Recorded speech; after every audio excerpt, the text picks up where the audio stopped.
안녕하세요. 김상진입니다. C++ 프로그래밍 9번째 노트입니다. 이 노트는 지난 노트에 이어 객체지향 프로그래밍의 기초적인 개념을 계속 살펴보겠습니다. 특히 객체를 생성할 때 사용하는 특수 메소드인 생성자와 객체가 소멸될 때 자동 호출되는 소멸자에 대해서 알아보겠습니다. 또 모든 객체 메소드는 하나의 숨겨진 인자를 가지고 있는데 이것의 용도와 언제 활용하는지도 살펴보겠습니다. 보통 멤버 변수는 각 객체마다 별도 만들어지는데 멤버 변수 중 별도 만들어질 필요가 없는 것도 있습니다. 같은 종류의 모든 객체가 공유할 수 있는 것은 스태틱 멤버로 선언하여 공간 낭비를 줄일 수 있습니다. 이에 대해서도 설명해 드리겠습니다. 세 번째, 클래스 예제로 뱅크 어카운트 계좌를 만들어 보겠습니다. 이것도 이클립스를 통해서 먼저 만들어 보고 다시 슬라이드로 되돌아오겠습니다.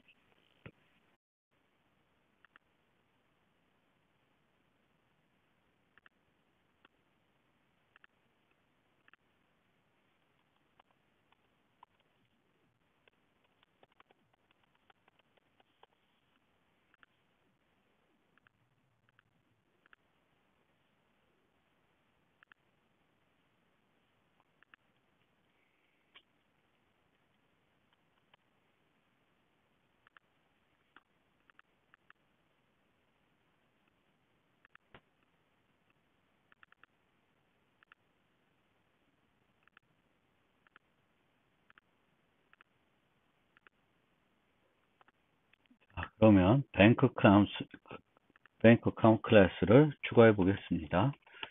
지난번에 만들었던 펄슨과 마찬가지로 헤더 파일에 선언만 하고 필요한 함수 정의들은 멤버 함수의 정의들은 메소드의 정의들은 소스 파일에 별도 하겠습니다. 자,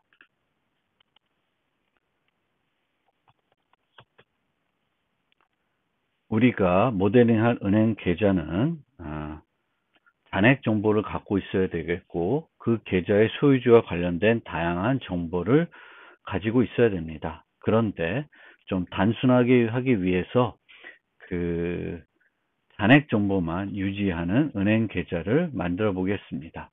그리고 이 은행 계좌는 기본적으로 마이너스 통장은 가정하지 않겠습니다.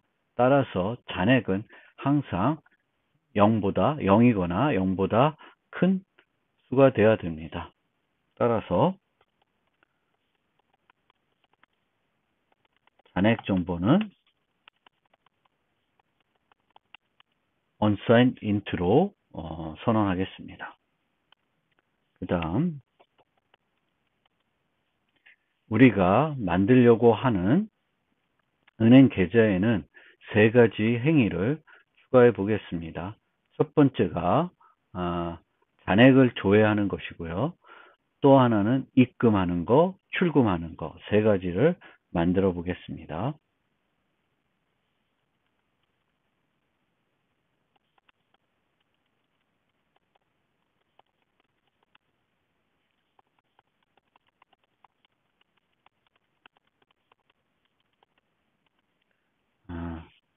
잔액 조회는 getBalance라는 그 메소드로 제공을 하겠습니다.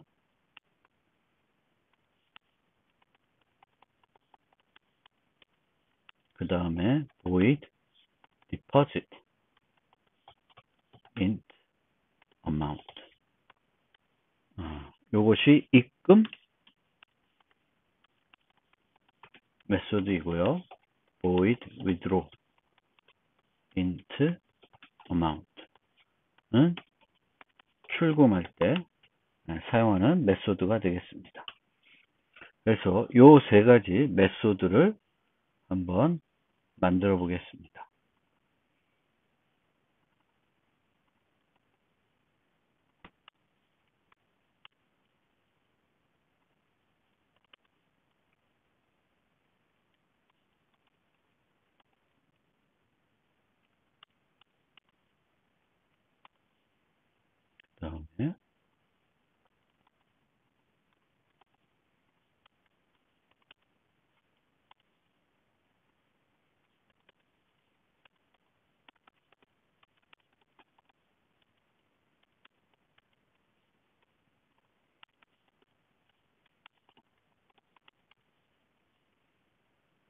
요 메소드는 잔액조에는 그냥 m 밸런스 값을 반환하면 됩니다.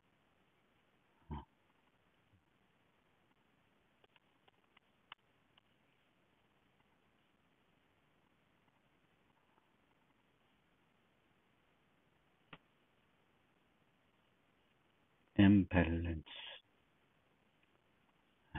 그리고 이제 입금과 출금 메소드를 생각해 봅시다. 우리가 보통 메소드를 만들 때에는 그 메소드의 사전 조건을 고려해 봐야 됩니다. 우리가 인자로 이 정수를 받아서 그만큼의 금액을 밸런스에 잔액에 추가를 해줘야 됩니다.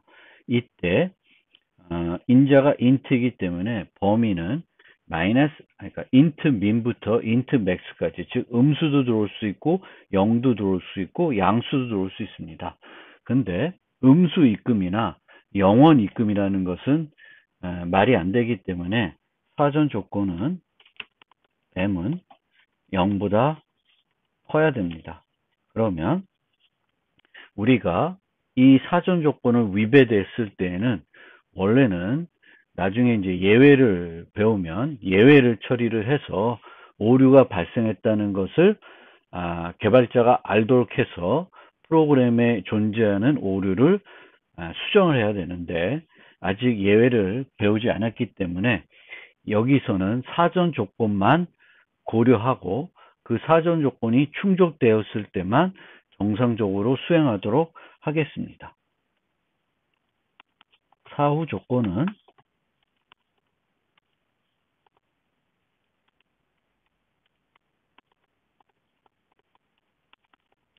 사전 조건이 만족했을 때 m 밸런스 값을 어마운트만큼 증가시켜 줘야 됩니다. 그러면 구현은 어마운트가 0보다 크면 m 밸런스 플러스 이퀄로 어마운트 형태로 구현하면 되겠습니다.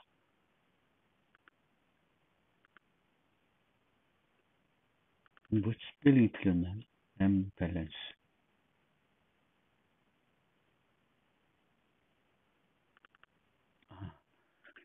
중요한 걸 빼먹었습니다. bank account 이 메소드들이 이제 맨 클래스의 메소드라는 것들을 해줘야 되죠. 이렇게 되면 이제 에러가 됐습니다. 자, 그러면 출금의 사전 조건은 조금 더 복잡해집니다. 여전히 withdraw의 경우도 음수 금액을 인출한다. 이건 말이 안 되죠. 그리고 영원을 인출한다. 그것도 의미가 없습니다. 따라서 어마운트는 0보다는 커야 됩니다. 그런데 이 어마운트는 m 밸런스보다는 작아야 됩니다. 가지고 있는 잔액보다는 큰 금액을 인출할 수는 없습니다.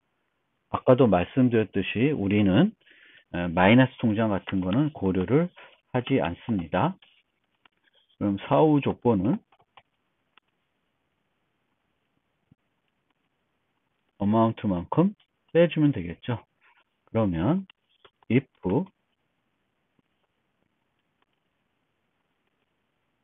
면 m 밸런스 마이너스 이퀄로 어마운트 이렇게 처리하면 되겠습니다.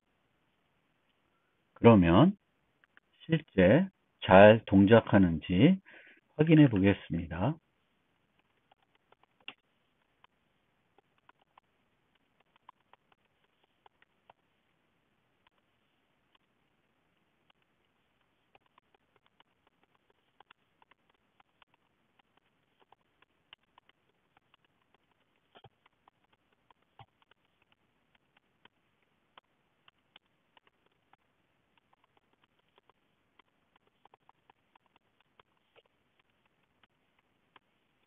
그리고 보기 어려우면은 이렇게 하나 따옴표를 이용해 가지고 대자릿수마다 구분해서 표현할 수도 있습니다. 그러면 중간중간에 앨리스의 잔액이 잘 제대로 바뀌는지 한번 살펴보겠습니다.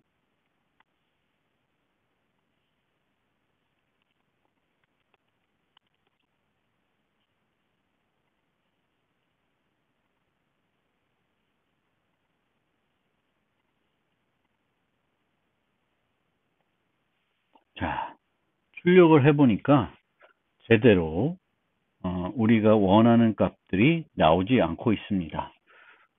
그러면 그렇게 하지 않고 요거를 이용해 보겠습니다. 그러면은 이제는 정상적으로 1500, 5000원 이런 식으로 제대로 출력이 되고 있습니다.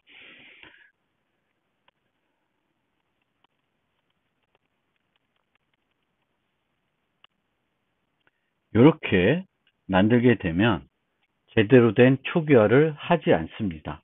그런데 이렇게 기본 생성자를 부르도록 이런 식으로 둘 다 원래는 기본 생성자를 아직 생성자 개념을 설명 안 드렸지만 조금은 그 초기화하는 방법이 이렇게 요 중괄호를 안 해주는 경우하고 하는 경우하고 차이가 있습니다. 중괄호를 하는 경우에는 각각의 기본적인 값들을 올바르게 초기화를 해줍니다. 그런데 이렇게 안 하고 하나 더 보여드리면 요거를 이렇게 명백한 초기화를 할 수도 있습니다. 그러면 아까와 달리 엉뚱한 값이 출력이 되는 게 아니라 정상적으로 출력이 됩니다. 그래서 초기 C++는 이런 명백한 초기화, 즉 멤버 변수를 선언과 동시에 여기에 초기 값을 제시하는 것이 가능하지 않았는데 이제 모던 C++로 오면서 저 명백한 초기화도 가능해졌습니다. 그래서 이렇게 m을 0으로 초기화해주면 어떤 형태로 우리가 객체를 생성하든지 간에 올바르게 항상 잔액은 0으로 초기화를 해줍니다. 그러면 이 프로그램은 아무 문제가 없는지 다시 한번 조금 더 면밀히 살펴보겠습니다. 자, 뱅크 카운트에서 그 잔액은 unsigned로 타입을 정했습니다. 그 이유는 잔액 정보는 항상 0보다는 커야 된다는 조건을 만족해야 되기 때문에 unsigned로 사용했습니다. 그런데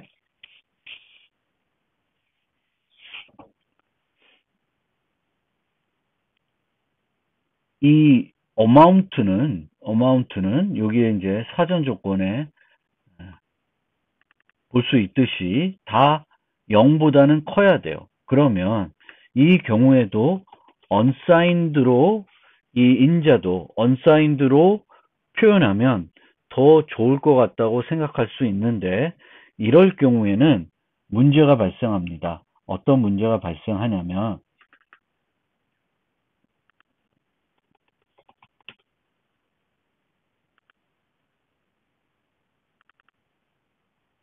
unsigned로 바꾸면 만약에 디포짓 마이너스 10,000원을 하게 되면 이거는 인자가 잘못된 거죠.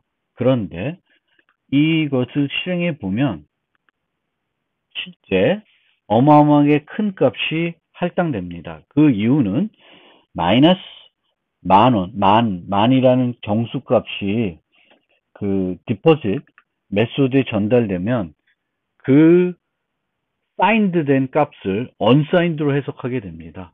그러면 그 사인드 값을 언사인드로 해석하게 되면은 매우 큰 양의 정수가 됩니다. 따라서 엉뚱한 인자가 전달됐다는 것을 언사인드를 이용해서는 파악하기가 어렵습니다. 따라서 이런 식으로 인자들은 혹시나 양의 정수가 만 받아야 되는 것이라고 하더라도 unsigned 쓰지 않고 int를 사용하고 그 메소드 내에서 그 사전 조건을 검사해서 사용하도록 하는 것이 훨씬 강건한 방법이 되겠습니다. 그래서 이렇게 다시 바꿔서 실행을 하면 뭐가 나올까요? 다 0이 나옵니다. 왜냐하면 처음에 0으로 초기화되고 마이너스 10,000원을 입금했는데 이게 처리가 안 됩니다. 그러면 잔액이 여전히 0이고 잔액이 0인 상태에서 5,000원을 인출하고자 하면은 인출이 잘 이루어질 수 없습니다. 따라서 계속 최종 결과는 0원이 되겠습니다. 그리고 하나 더 소개를 해드리면 이렇게 로컬을 한국으로 설정한 다음에 이 두 줄이 필요해요. 이렇게 출력을 하면 아래처럼 이렇게 세 자리 숫자마다 콤마를 추가해 줍니다. 그것도 하나 알아두시면 유용하게 쓸 수 있는데 이게 사용하는 그 컴파일러 환경에 따라서 요 설정하는 한글을 설정하는 방법이 조금 차이가 있을 수 있으니까 그 점은 여러분들이 잘 살펴보셔야 될 것 같습니다. 제 맥에서는 이렇게 코어 KR로 세팅을 해주면은 이렇게 세 자리 숫자마다 정수들을 이런 식으로 콤마로 구분해서 출력을 해줍니다. 다시 슬라이드로 되돌아와서 설명을 이어가겠습니다. 뱅크 어카운트를 우리는 이렇게 만들어 봤고요. 먼저 그 숨겨진 인자에 대해서 알아보겠습니다. 디포짓 메소드를 살펴보면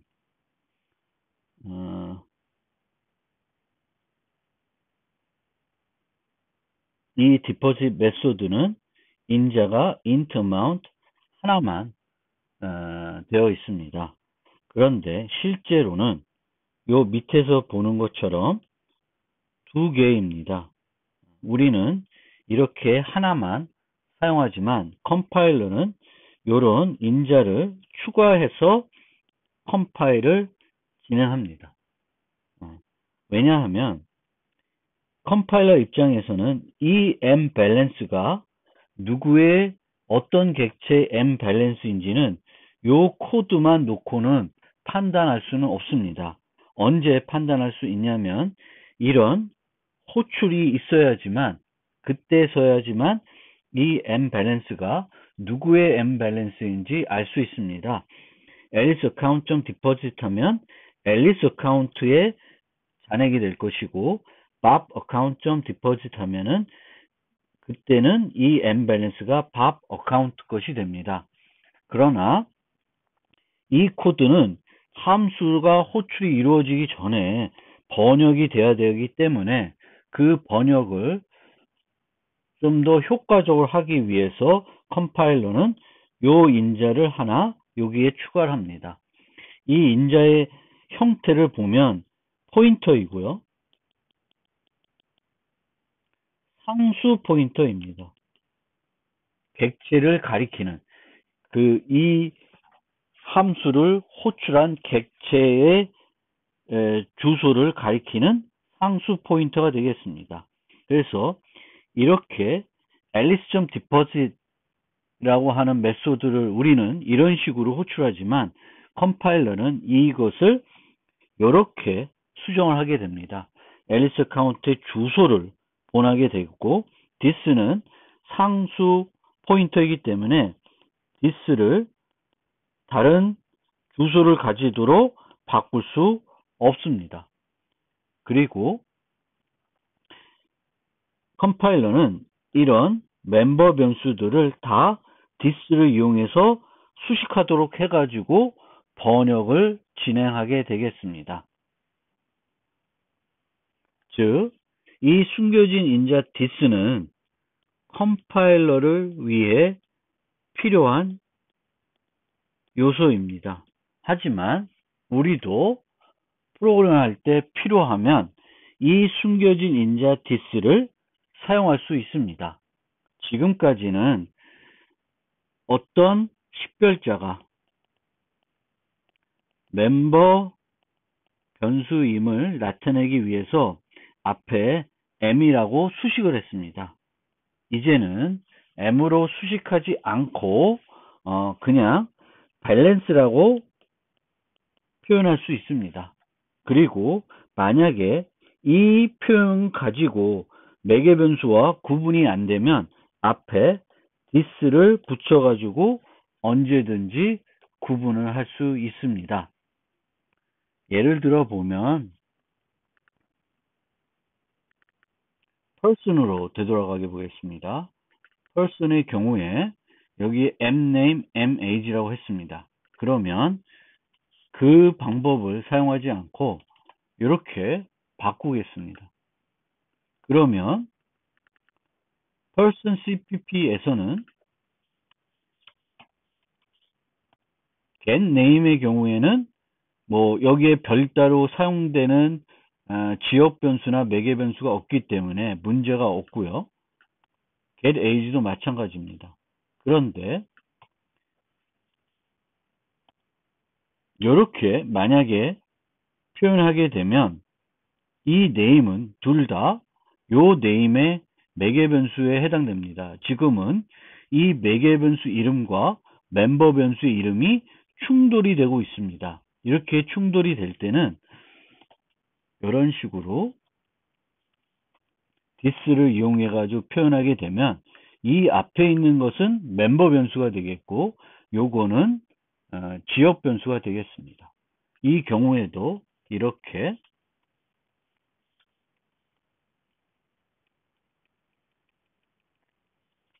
표현을 하게 되면 지역 변수, 매개 변수 age와 멤버 변수 age를 구분할 수 있습니다.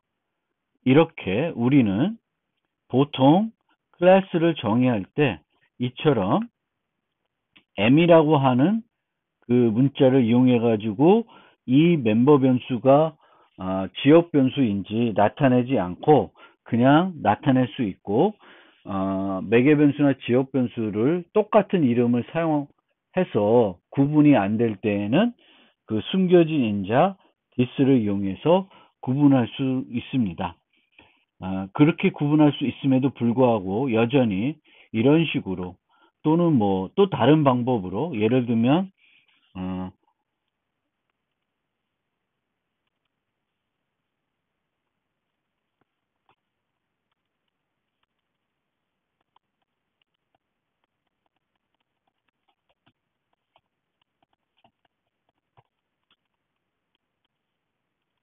이렇게 끝에 밑줄 문자를 단다든지 앞에 밑줄 문자를 붙여가지고 나름대로 멤버 변수와 다른 지역 변수나 매개 변수를 구분하는 형태로 프로그래밍 하는 경우도 많이 있습니다. 여러분들은 그 중에 하나 여러분들이 더 마음에 드는 방법을 하나 선택을 해서 사용하시면 되겠습니다. 특별히 구분하는 걸 사용하지 않고 필요할 때 this를 이용하는 방법이 있을 것이고 또 하나는 어떻게든 그것을 구분해낼 수 있는 접미사나 접두사를 이용해서 구분할 수도 있습니다. 그런데 구분할 필요도 없는데 늘 무조건 this를 항상 붙이는 경우도 있습니다. 이렇게 프로그램을 하는 것은 std 땡땡을 늘 붙이는 것처럼 식별하기 위해서 구분하기 위해서 그렇게 해야 된다고 생각하는 사람도 있을 수 있는데 그것도 여러분들이 한번 판단해 보시면 될 것 같습니다. 뭐 어떤 게 가장 좋은 방법이다라고 주장하기는 서로 장단점이 있기 때문에 단정져서 말씀드리기는 어려울 것 같습니다. 그런데 저는 개인적으로 많이 사용하는 방법은 특별히 멤버 변수를 구분하기 위한 이런 요소들을 사용하지 않고 이 person처럼 이렇게 정의를 하고 일반적으로 정의를 하고 프로그래밍 하면서 꼭 필요할 경우에만 이럴 땐 필요 없으니까 안 하고, 이렇게 꼭 필요할 때만, 특히 매개 변수 이름과 지역 변수, 세터 같은 데서 이름의 명명이 귀찮으니까 매개 변수 이름하고 멤버 변수 이름을 같게 사용하는 경우가 많이 있는데, 그럴 때만 this를 이용해서 구분하는 것을 사용을 저는 많이 합니다. 그러니까 이런 스타일로 저는 프로그래밍을 많이 하고 있습니다. 근데 여러분들은 어떤 게 더 마음에 드는지, 더 가독성이 있다고 생각되는 방법 하나를 선택해서 꾸준히 균일하게 프로그래밍 하시면 되겠습니다.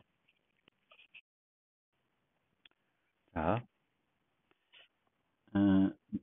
this와 관련된 얘기를 마무리하면, 모든 일반 메소드는 객체 메소드는 숨겨진 인자를 가지고 있고, 이 인자의 이름이 this이다.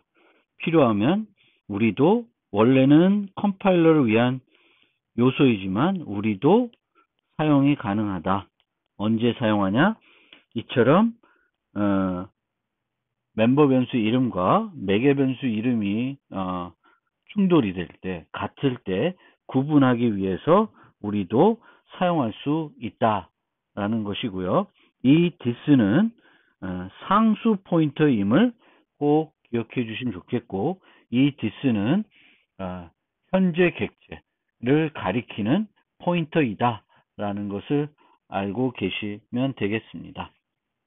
그러면 객체 지향 클래스의 멤버 변수와 관련된 것을 좀 더 자세히 살펴보겠습니다.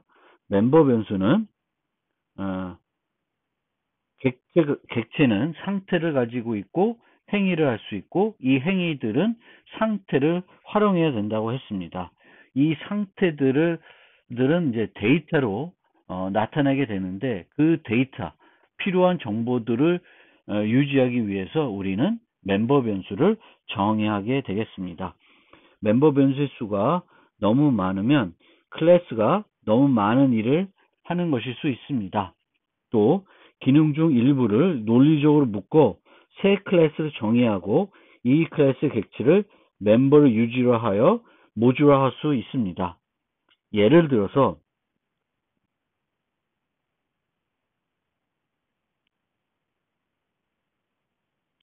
너무 많은 일을 할 경우에, 이런 클래스가 있는데 많은 일을 하면 이 부분을 빼낼 수 있습니다.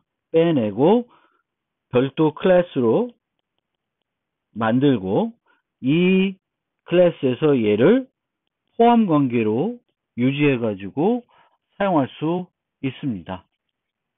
그래서 우리가 함수가 너무 길면 이 함수를 여러 개의 함수로 나누어서 모듈화를 하는데, 클래스도 마찬가지입니다. 한 클래스가 너무 크면 그 클래스를 작은 여러 개의 클래스로 나눌 수도 있습니다. 이 나눌 때 각각 나누어진 어떤 클래스는 그 자체로 충분한 의미를 가지고 있어야 됩니다. 기계적으로 두 개는 얘, 두 개는 얘 이렇게 주시면 그거는 의미 전달이 안 되겠죠. 그렇게 나누시면 안 되고, 의미적으로, 논리적으로 묶을 수 있는 것들을 묶으셔야 된다. 그 다음에 여러 개의 정보가 결합하여 하나의 정보를 나타내면, 개별 정보를 멤버 변수로 유지하는 것보다 결합한 정보를 나타내는 새 클래스 정의한 후에 이 클래스의 객체를 멤버 변수 유지하는 것이 바람직하다. 아까 person이라는 클래스가 있었고, 여기에 주소 정보를 유지해야 된다고 했으면, 이 주소 정보를 유지하기 위해서 도로명, 국가, 우편번호, 이와 같은 것들을 각각 멤버 변수로 유지하게 되면 유지해야 되는 멤버 변수가 너무 많을 수 있습니다. 이 경우에는 이런 개별 멤버 변수들을 묶어서 어드레스라고 하는 새로운 클래스를 만든 다음에 person은 이 어드레스 클래스의 객체를 하나만 유지하도록 해가지고 보다 간결하게 프로그래밍을 하고 추상화를 해서 나중에 주소와 관련된 정보가 수정되더라도 person을 수정하는 것이 아니라 어드레스만 수정할 수 있도록 할 수도 있습니다. 그래서 어떤 클래스에 멤버 변수가 많을 때 이 세 개가 어떤 하나의 정보를 나타내면 이것들을 빼서 이 정보들을 유지하는 다른 클래스를 만들고 얘는 뭐 이렇게 B타입의 객체를 하나 유지하는 형태로 설계하는 것이 바람직합니다. 멤버 변수는 직접 접근하여 수정할 수 있으면 엉뚱한 값을 가질 수 있기 때문에 기본적으로 프라이빗 접근 권한을 가지도록 하는 것이 바람직합니다.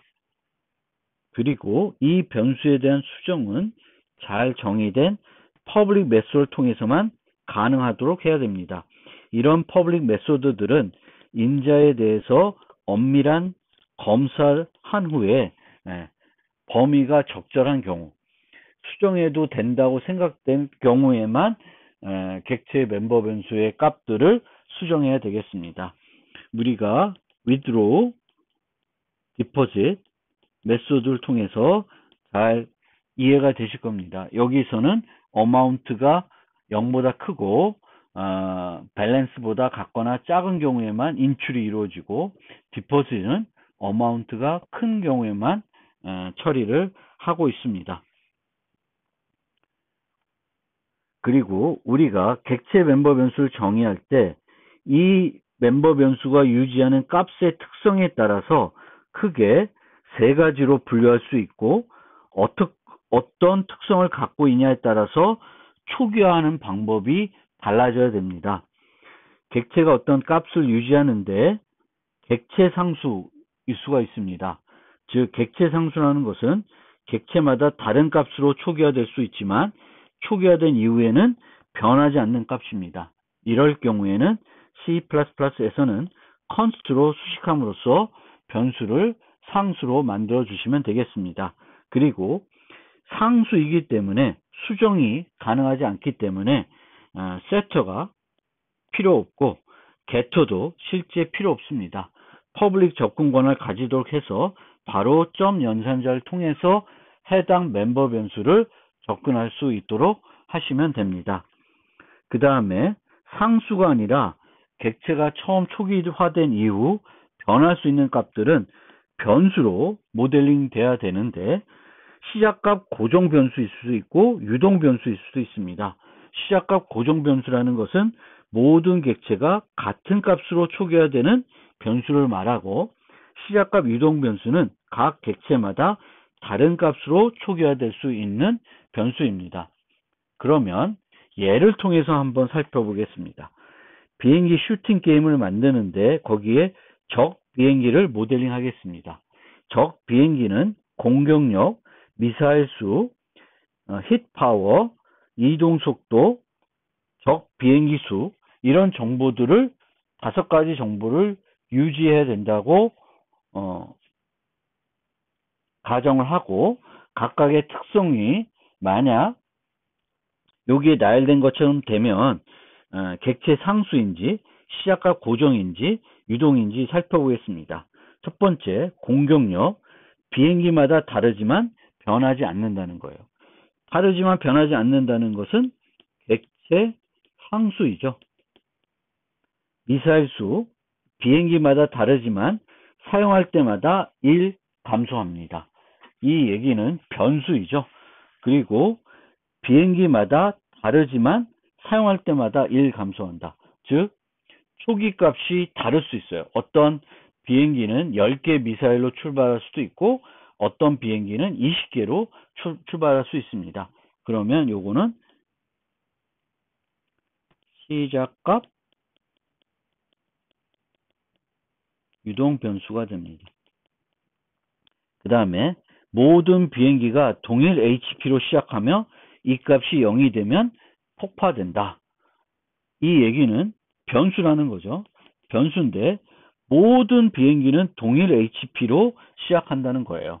그러면 시작값 고정 변수가 되겠습니다.